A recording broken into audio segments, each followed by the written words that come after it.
Imagine trying to build an entire airfield from scratch on a remote, jungle-covered island in the middle of a war zone, with no roads, no equipment, and enemy forces lurking. Sounds impossible, right? This is the unbelievable true story of the U.S. Navy Seabees, the unsung heroes who literally built victory in the Pacific, one airstrip at a time. Ever felt overwhelmed by a DIY project? Now imagine that project is an entire military airfield on a remote island under constant threat with no existing infrastructure. That was the daily reality for the U.S. Navy Seabees. Discover how these audacious engineers didn't just overcome logistical nightmares, but fundamentally changed the course of WWII by building the air superiority that won the Pacific. We are unpacking the staggering impact of the U.S. Navy Seabees, revealing how these construction battalions transformed remote, unforgiving Pacific islands into critical air bases, literally building the infrastructure that enabled Allied air superiority. This is the untold story of their audacious engineering, overcoming logistical nightmares and enemy threats to pave the path to victory. Their motto, Construimus, Batuimus, or We Build, We Fight, was not just a phrase. It was their daily operational reality. They did not just support the fighting men, they created the platform from which the fighting was made possible. The theater of war in the Pacific was defined by geography. Thousands of islands, separated by vast empty ocean. The islands themselves were a study in contrasts, stunningly beautiful, yet brutally hostile to development. These were remote, undeveloped Pacific islands, lush with dense jungle canopy, unforgiving volcanic rock, razor-harp coral, or swampy, malarial lowland. Militarily, in their natural state, they were virtually useless for projecting sustained air power. They offered excellent cover for small defending garrisons, but nothing resembling the mile-long, heavy-duty runways required by the twin-engine bombers and high-performance fighters of the Allied forces. They were a logistical nightmare, lacking deep water ports, roads, or any existing utilities. They were a blank green canvas, but one that actively fought back against any attempt to impose order upon it. The desperate need for air superiority. In the vast distances of the Pacific, air superiority was not merely an advantage, it was non-negotiable for the Allied war effort. Air power was the protective umbrella that allowed troop transports and supply ships to operate. It was the fist that could pound enemy positions before an amphibious landing. Crucially, it was the key to neutralizing the formidable Japanese Navy and their own land-based air forces. The famous island-hopping strategy was entirely dependent on securing an island, and then, with breathtaking speed, turning it into a forward air base capable of supporting the next leap toward the Japanese mainland. Without airfields, the war slowed to a crawl, susceptible to counterattack. The Allies needed bases closer to the action, shortening the distance that their aircraft had to travel, allowing for more bomb load, more fuel, and less fatigue. They needed to project power from places where no one had ever projected power before. The immediate problem, a logistical void. The operational reality created an immediate paradoxical problem. How do you move massive construction equipment and thousands of tons of materials onto an island that has no docks to land at, no roads to transport on, and no cleared land to work from? The initial landings were often conducted under fire, with every piece of equipment needing to be wrestled ashore across coral reefs and treacherous beaches. The logistical void was absolute. A traditional Army Corps of Engineers unit, accustomed to working behind established lines, was not suitable for this kind of forward-edge, high-risk construction.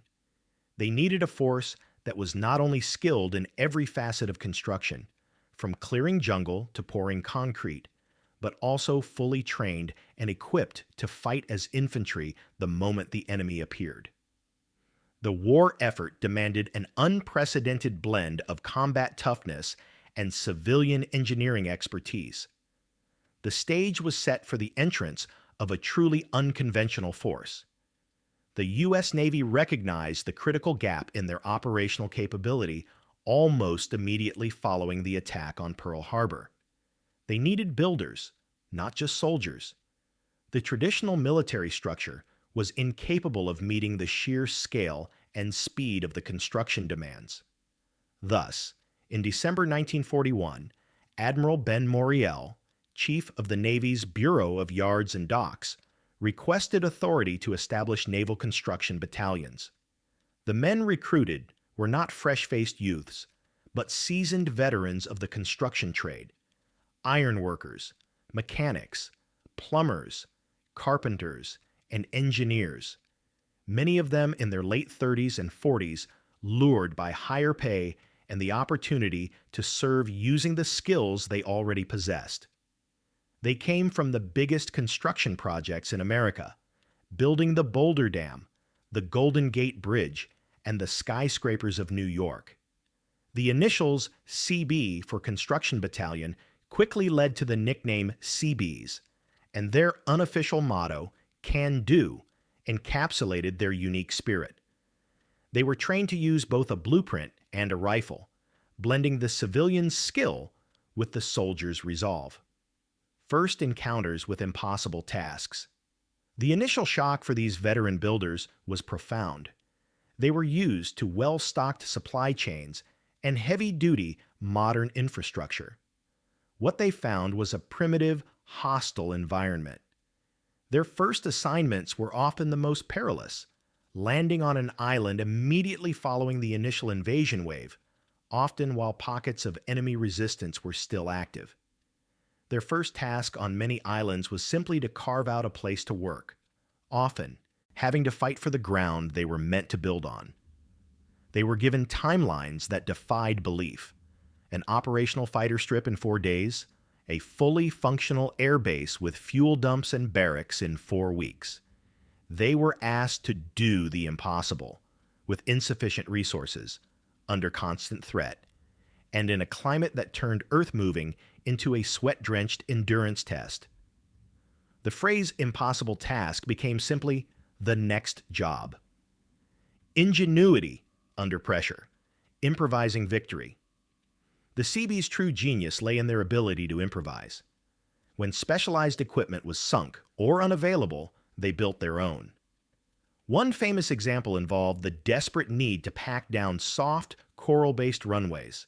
Instead of waiting for a proper roller, they welded steel plates onto the tires of their heavy trucks, creating ad hoc, multi-ton compactors. They learned that the coral found on many islands, when crushed and mixed with water, set like low-grade concrete, saving them thousands of tons of shipping weight. When fresh water was scarce, they built elaborate distillation and filtration systems. When their bulldozers broke down, a constant problem in the corrosive tropical environment, they became expert field mechanics, cannibalizing 4 broken machines to create one working one. They developed specialized landing craft. The LST, landing ship tank, became their floating workshop, and they devised faster, safer ways to blast through coral reefs to clear channels for transports. Their hands-on, problem-solving ingenuity was the key ingredient that turned the Navy's strategic plan into a physical reality. The sheer scale of the Seabees' construction was monumental, often carried out at a breakneck pace.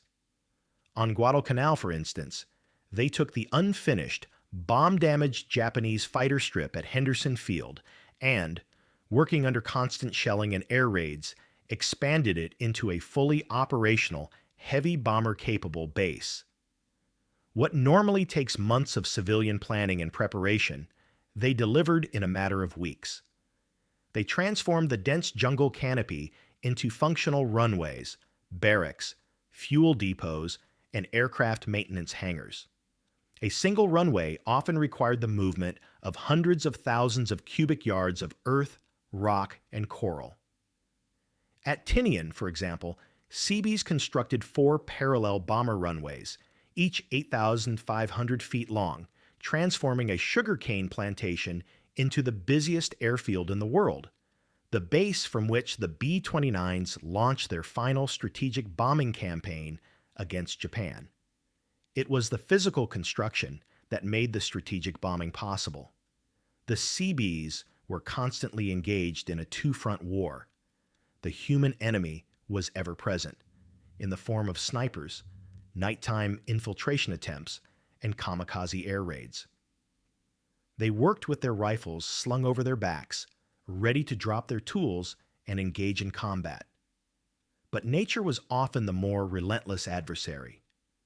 The islands were a breeding ground for tropical diseases like malaria, dengue fever, and filariasis, which incapacitated more men than direct enemy action. Typhoons could wipe out weeks of work in a single night, reducing roads to mud and washing out runways. The coral they used for construction was incredibly difficult to drill and blast. The relentless humidity and salt-laden air corroded their equipment, demanding constant maintenance. They were essentially fighting a tropical construction battle, battling the heat, the insects, the mud, the rock, and the enemy simultaneously, all to meet an impossible deadline. Examples of engineering marvels. The Seabees' legacy is written in the geography of the Pacific. At Guadalcanal, they famously maintained Henderson Field under fire, even operating their tractors by day and using them as barricades by night. At Iwo Jima, their work was perhaps the most desperate. Landing just hours after the first wave, they worked on the volcanic sand under the heavy, direct fire from the surrounding high ground. Despite continuous mortar and artillery bombardment, they managed to repair and expand the main runway, creating a vital emergency landing site for damaged B-29s returning from Japan.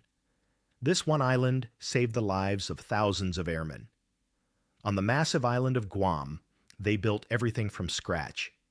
Deep water port facilities capable of handling the entire Pacific fleet, massive dry docks for repairing ships, and multiple airfields and support bases. These were not just temporary bases.